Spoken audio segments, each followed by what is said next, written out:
Muy bien, doctores. Hoy es miércoles 8 de marzo de 2023 y este es nuestro primer encuentro de esta asignatura, Ética del Intérprete Bíblico.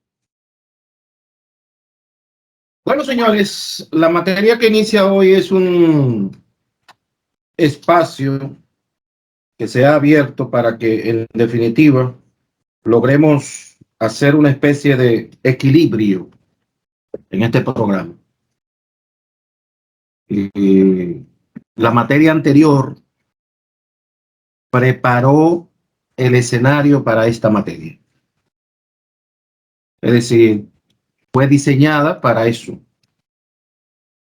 Lo cierto es que después de ustedes ver tantas materias, muchas de las cuales eh, tienen serios cuestionamientos a muchas de las verdades, doctrinas, que de una u otra forma eh, han gravitado en las mentes de ustedes, algunas de las cuales materias le movieron el piso, ¿verdad? Y lo pusieron incluso quizás hasta a dudar, y quizás su fe se tambaleó en algún aspecto. La materia anterior, lectura cristiana de la Biblia, fue diseñada para, junto con esta complementada, ¿verdad? Poder entonces lograr ese equilibrio. Un equilibrio entre todas esas corrientes de pensamientos, de análisis del más alto nivel, con la realidad que gira en torno a las Sagradas Escrituras, vinculada puntualmente al tema de la fe como un elemento esencial para acercarnos al texto y poder interpretarlo en su justa dimensión, porque la Biblia es un libro de fe, para fe, y no siempre el hombre de ciencia, la razón, etcétera,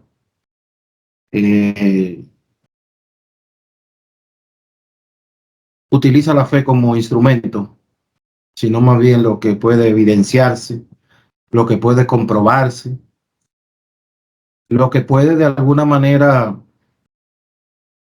eh, demostrarse para los ojos del hombre de ciencia. De manera que la materia anterior, eh, muy bien desarrollada y entendido el espíritu, la intención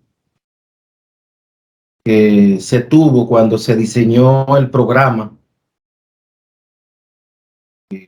se pensó en esa parte de que al cierre, ¿verdad? Pero entonces volvieran a la Biblia.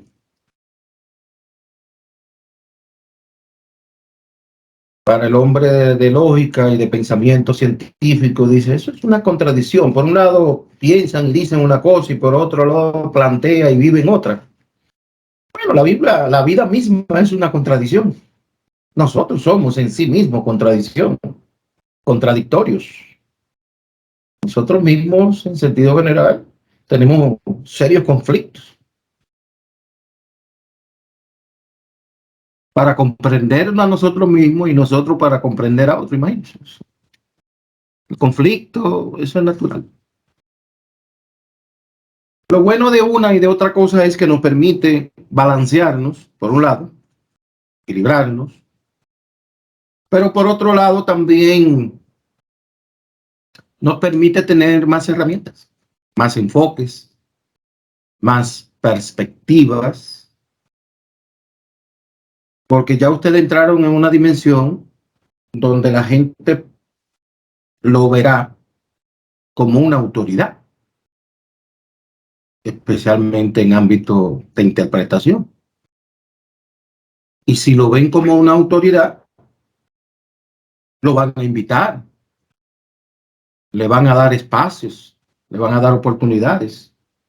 Entonces usted tendrá que ubicarse en el contexto donde usted hable, donde usted plantee, donde usted diga lo que va, lo que entiende es lo que debe decirse.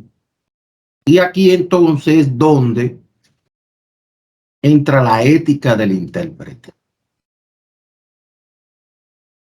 La ética del intérprete como asignatura, complementada con la materia anterior, la lectura cristiana de la Biblia, son el contrapeso necesario para que ustedes puedan estar enteramente preparados para, como dice Pedro, defender en cualquier terreno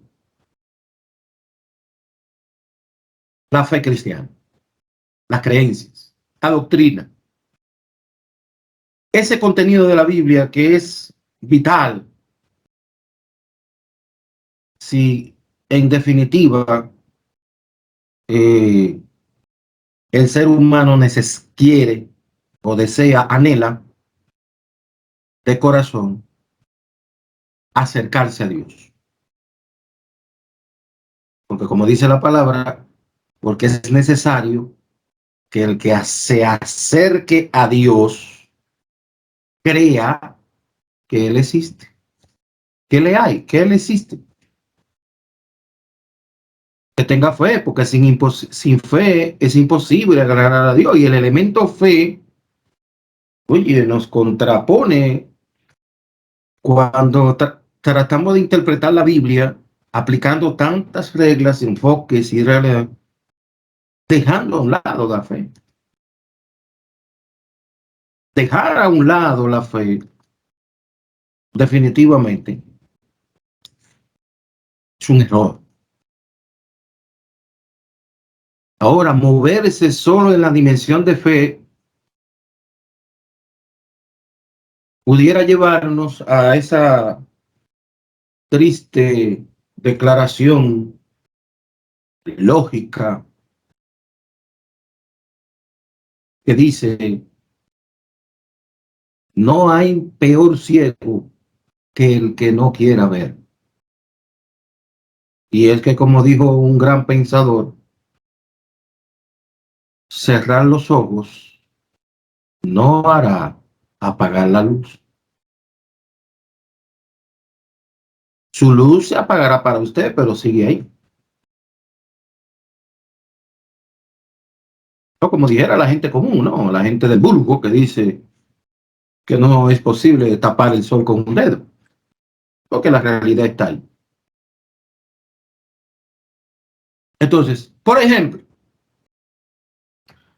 no hay forma que hasta ahora yo haya podido verificar bíblicamente que Adán, por ejemplo, y Eva fueran personajes históricos. Que Adán y Eva existieron. Yo no creo eso. Son narrativas ilustrativas de un escenario del cual no sabemos cómo fue lo que pasó. ¿Cómo fue la creación? Que esto y aquello. Nada. Nada que ver con noticias, como dice un programa. Yo no creo eso. Y usted me pregunta, ¿y qué usted cree? Yo creo que no sé y que no sabemos y que nadie sabe cómo fue. Eso es lo que yo creo sobre eso. Punto. Me voy desde allá, ¿eh? Yo no soy de lo que cree que Esaú, que dice la Biblia que a Jacob Dios amó y a Esaú aborreció, que Esaú se ganó eso. Como tampoco creo que la narrativa bíblica de Caín, que para mí es otra figura inexplicable, que no hay forma de conectarla, porque acuérdense que la narrativa bíblica tiene dos fases. La fase de la tradición oral, lo que pasaba de boca en boca durante ¿qué? Siglos, hasta que el ser humano comenzó a transcribir, o sea, a poner por escrito alguna de esas historias. Y ya sabemos lo que pasa con lo que pasa de boca en boca. O sea, hay muchas cosas que nosotros no sabemos. Los orígenes de los orígenes del ser humano de esta generación, nosotros no lo sabemos. Eso son todo. Pero yo no puedo ir a un púlpito a decir eso. ¿Por qué? Porque eso no va a contribuir a la fe de la mayoría de que están en una iglesia. Eso no tiene sentido ir a un púlpito a decir eso. Esa es mi convicción, ¿eh? No, que Adán no existió, que eso es un cuento. ¿Qué? ¿Cómo tú saltas? ¿Cómo tú vas a saltar? Yo por ética, porque ¿cómo me van a juzgar esa gente? Yo no lo voy a decir. Yo no lo voy a decir. Esaú no tuvo la culpa que Dios eligiera a Jacob. Al contrario, cuando vamos a la narrativa bíblica, la verdad es que el tigre fue Jacob, porque desde el vientre sacó ahí y quiso, y al final fue el premiado. Pero Dios es soberano. ¿Ok?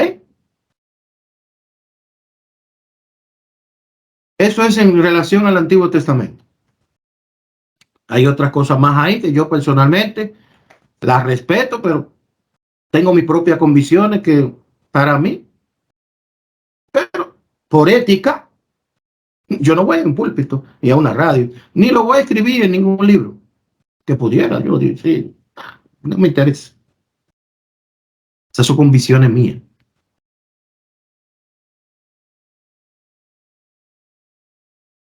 Si usted me pregunta a mí de Judas, yo le digo a usted que Judas fue un instrumento del programa divino. Si usted me pregunta a mí que si Judas quería traicionar a Jesús, yo le digo a usted que eso no estaba ni en la mente de él. Judas fue víctima del programa. Y para mí Judas fue un contribuidor del cumplimiento del programa de Dios a través de Cristo en la tierra. Y si usted me pregunta a mí que si se salvó, para mí, igual que Sansón allá. Sansón allá. Cumplieron el propósito. Pero Judas, ¿cómo se ve? ¿Cómo usted agarra en una iglesia y usted dice que Judas se salvó, por ejemplo?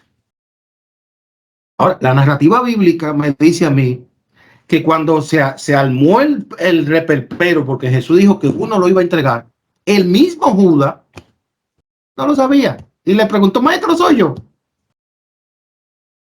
Él no lo sabía. Y cuando usted va a la narrativa bíblica, usted se da cuenta, por ejemplo, que dice que después de en una de esas reuniones donde pasó eso, dice que Satanás entró en el corazón de Judas. Y ahí fue donde él fue y hizo lo que hizo para lo que tenía que hacer. Judas fue víctima de un programa. Por eso el tema, por ejemplo, para mí de la salvación, el tema de la salvación y específicamente el aspecto que tiene que ver con esto de la seguridad de la salvación, eso de la seguridad de la salvación, eso es una utopía desde mi punto de vista. ¿Cómo así que una utopía? Sí, es una utopía. ¿Por qué es una utopía? Porque nadie sabe si se va a salvar o no. Lo único que yo sí en esa línea de pensamiento he dicho, y se lo he dicho, y he pensado, y Dios lo sabe porque yo lo he dicho, yo espero estar en su lista. Entonces, para mí, la salvación es más una cuestión de fe, no de seguridad. Nadie está seguro. Son convicciones que yo tengo. Y como creo eso, te creo lo otro. ¿Qué es lo otro? Y esta no es una postura calvinista, porque yo tengo una postura sobre la salvación. ¿Y cuál es? Que habrá gente que se va a salvar aunque no quiera, y otros, aunque quieran, no se van a salvar, porque no están ahí, no están en esa lista. ¿Quiénes son los que están en esa lista? No lo sabemos. ¿Puede un ser humano saber? No lo puede saber. Eso es solo voluntad de Dios. A quien quiere da, a quien quiere quita. Es un asunto vinculado a la soberanía. Pero ¿cómo yo agarro eso y lo llevo a una iglesia?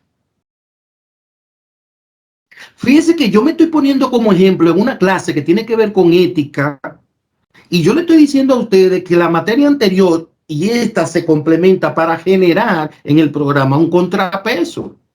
¿En qué sentido? En el sentido de que, en definitiva, no importa qué tantas luces, datos o informaciones hasta ahora ustedes han recibido, señores, hay datos que usted ha recibido que usted tiene que morirse con ellos o conversarlo nada más entre nosotros, en grupo de cierto, hablarlo entre ciertos círculos, porque no hay manera de usted proclamar eso a los cuatro vientos. ¿Por qué? Por un asunto que se llama ¿qué? Ética. Ética. Yo me estoy poniendo aquí como ejemplo de lo que, de cosas que yo tengo muy claras, que a mí, por eso yo soy de lo que cree que la salvación no se pierde, y esa concesión mía no es una concesión calvinista, no se pierde en el sentido de que si al final de cuentas tú estás en la lista de Dios para salvarte, tú te vas a salvar, no importa la vuelta que se crea que tú des en el mundo y que en último momento, como tampoco soy de lo que cree, oiga lo que yo voy a decir, pero que tú no puedes decirlo en la iglesia. Oiga bien, yo tampoco creo, asumo, no creo que sea verdad, que por el hecho de que una gente que haya sido un malvado, por ejemplo, toda la vida, llega a la cama de un hospital y de que porque él hizo la oración de fe un día antes, unas horas antes, ya creer que como aceptó a Cristo en su vida, ya dije que ya eso le garantiza que es salvo. Yo no creo eso, porque nadie sabe si se salvó. ¿Cuántos de esos que se han orado han venido para decir que sí, que se salvaron y que están tranquilos? ¿Cuántos? Porque ahí entramos a otro tema, que es, por ejemplo, el tema de la morada eterna del justo, por ejemplo, el cielo, como algunos le llaman. El lugar que Jesús dice fue a preparar, que fue un lenguaje que utilizó, pero que se supone eso está preparado. ¿Y que qué preparación necesita Dios cuando Él tiene todo el poder? Pero por favor. Y no entendemos la narrativa bíblica. ¿Qué es lo que se quiere? ¿Cuál es el mensaje que se quiere mandar? Dios necesita tiempo para preparar ningún lugar. Eso es un... ¿Usted me está entendiendo? Entonces, no lo sabemos. Como no estoy de acuerdo con los planteamientos escatológicos, para mí la escatología es lo más, oiga, ambiguo. Los temas escatológicos para mí es el asunto más ambiguo, impreciso, inexacto. Pero oiga bien, para usted comprender, bueno, la mayoría de ustedes me comprenden porque saben mi formación. Y yo soy un hombre de fe, pero soy un hombre de ciencia, que tengo una maestría en metodología de investigación científica, donde definitivamente todo es en función a lo que se pueda probar y demostrar.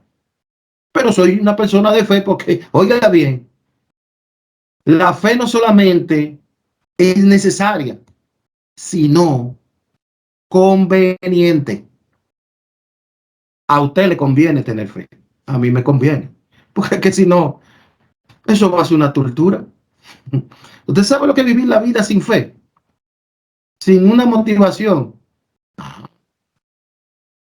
No se puede vivir así. Hay que vivir con fe. La fe no solamente es necesaria, sino que es conveniente.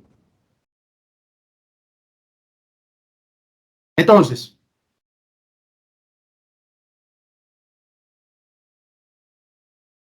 Cuando yo escucho, por ejemplo, la narrativa de Pedro que habla que Jesús fue a los infiernos, que predicó y todo lo demás, yo hablo en mi libro Pecado y Salvación y eso sí lo abordo, porque hay cosas que yo la dejo caer, alguna cosita con base, ¿no? Hay otra, la dejo caer en mis libros, pero no en escenario, ¿sí? Porque uno tiene que saber dónde y cómo uno va a decir las cosas, porque que señores, no van a valorar lo que tú vas a decir. Te van a catalogar como tradicionalmente ha hecho la iglesia, como un hereje, como alguien que perdió el norte y todo lo demás. Entonces,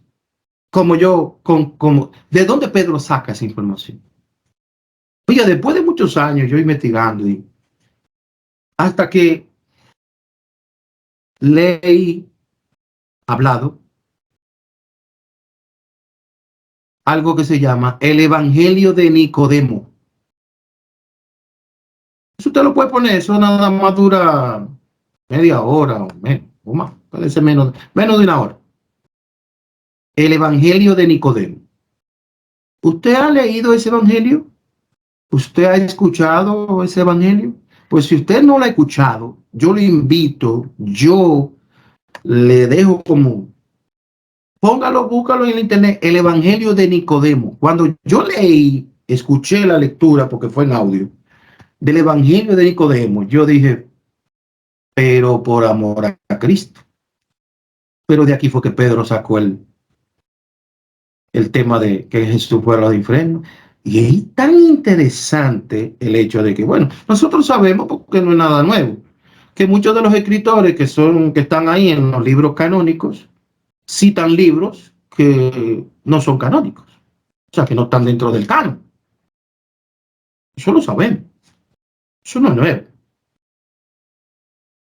La pregunta es, ¿por qué Pedro le daría tanto crédito a esa narrativa del Evangelio de Nicodemo y recoge ese fragmento, una parte, y lo entra ahí en su carta y nos deja eso ahí?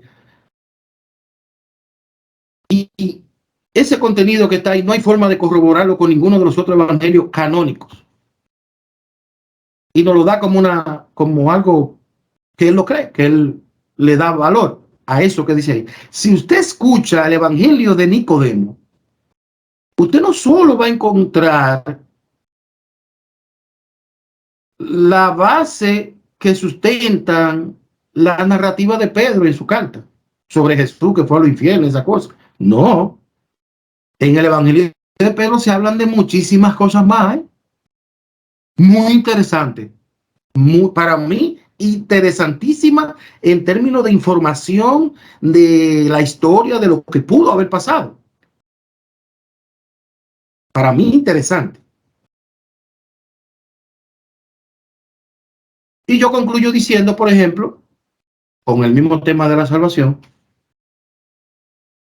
que la salvación de Dios es eterna y que contrario a lo que se cree que cuando la persona muere de esta vida ya no habrá oportunidad para ello, yo soy de los que cree que sí habrá oportunidad.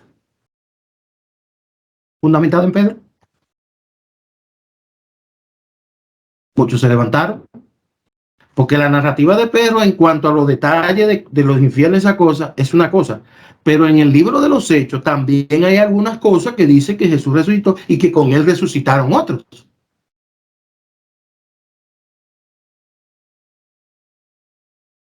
La salvación es eterna. ¿Qué tiempo va a pasar después que pase la gente? Bueno, si vamos a calcular el tiempo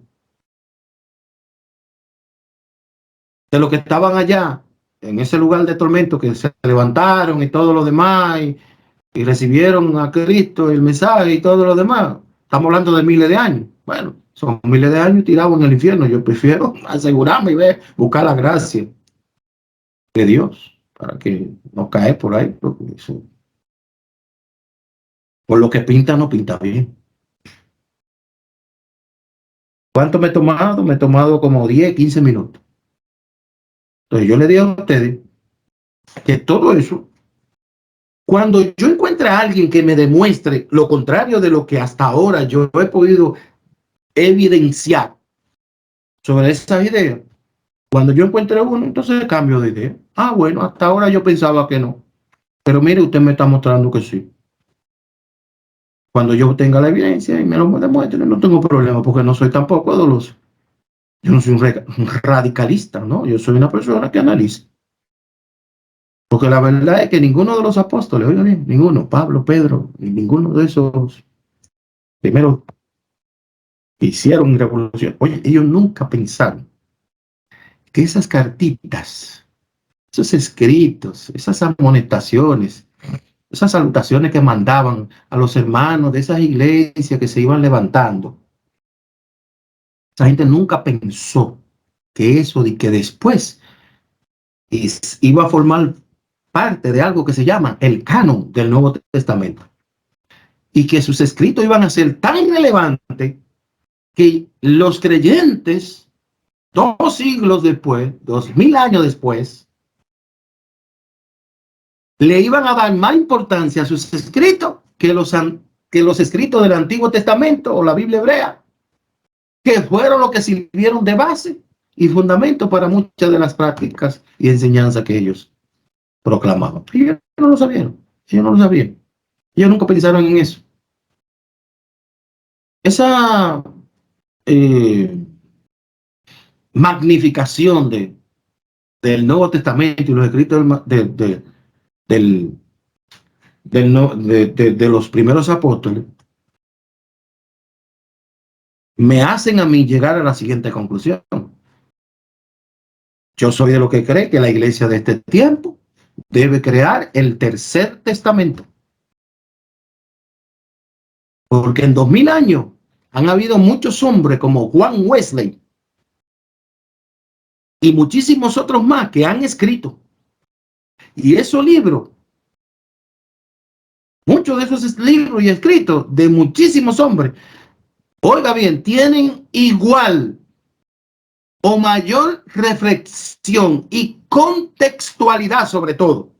Contextualidad. Porque déjeme decirle, si Pablo y Pedro estuvieran hoy aquí, estuvieran repensando todo lo que dijeron, reformulando todas las orientaciones que dieron, porque estamos viviendo en otro contexto. Pero nosotros tenemos gente que en los últimos siglos ha dado vueltas. Vamos a agarrar todo eso y hagamos el tercer testamento.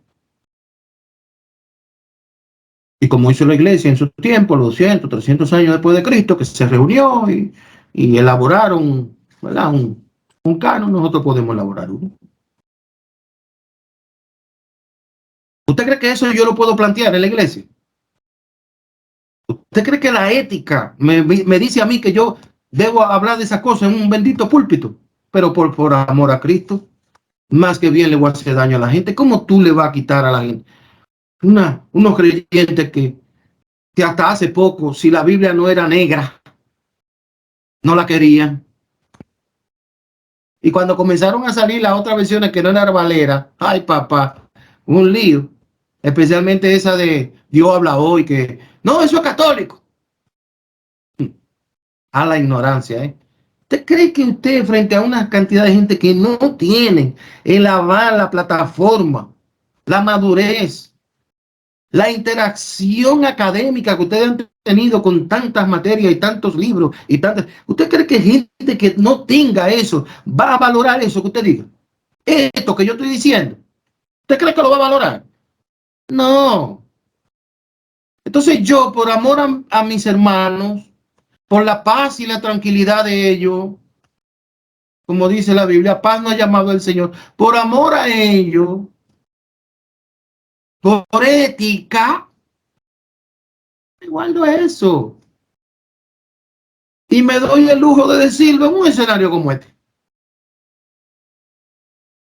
Porque modestia y aparte, ¿verdad? Como soy el facilitador y el director académico y todo lo demás, todavía ustedes estén en contra de la mayoría de esos planteamientos, ¿qué van a hacer? Respetarlo, dejarlo así. Bueno, ese es su pensamiento, yo no creo eso así. ¿Cómo hago yo? con ustedes. ¿Y cómo hago yo con los hermanos de la iglesia? Y le está hablando a alguien que pertenece a una iglesia conservadora, a un concilio con ideas todavía muy arraigadas, con cosas muy básicas. Y yo tengo que navegar entre ellos, navegar. Dios me da la sabiduría para irme infiltrando, porque, y como yo soy un hijo, en otras palabras, yo nací en ese concilio, me desarrollé y todo lo demás, por lo menos a mí me toleran algunos, pero hay otros que no. Y lo que pueden, de alguna manera, me hacen la guerra, como dicen por ahí, para que no están de acuerdo. Y eso, ¿quién evita eso? ¿Quién lo evita? Entonces, antes de empezar, quería decir todo esto. Y me puse yo como ejemplo y no lo puse a ustedes, a que se incriminaran en una plataforma, en una clase donde incluso se está grabando y todo lo demás. Y que lo que yo estoy diciendo, si alguno quisiera agarrarlo, cortarlo, editarlo como para afectar y esas cosas, lo puede hacer, pero a mí, en parte, no me preocupan esas cosas. Pues cuando eso fue como cuando yo escribí un libro que yo dije, bueno, esto va a traer problemas, pero yo dije dentro de mí, bueno, ya yo soy mayor de edad. Cuando ya usted es mayor de edad, ya tiene cierto nivel y cierta base, no es que usted puede hacer lo que le da la gana, no necesariamente, pero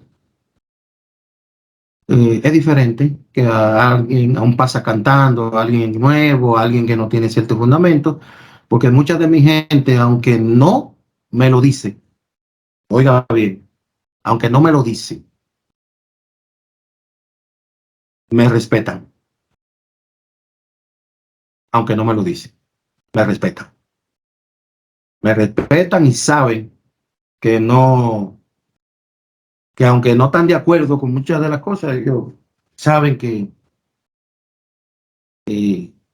algo de razón tengo.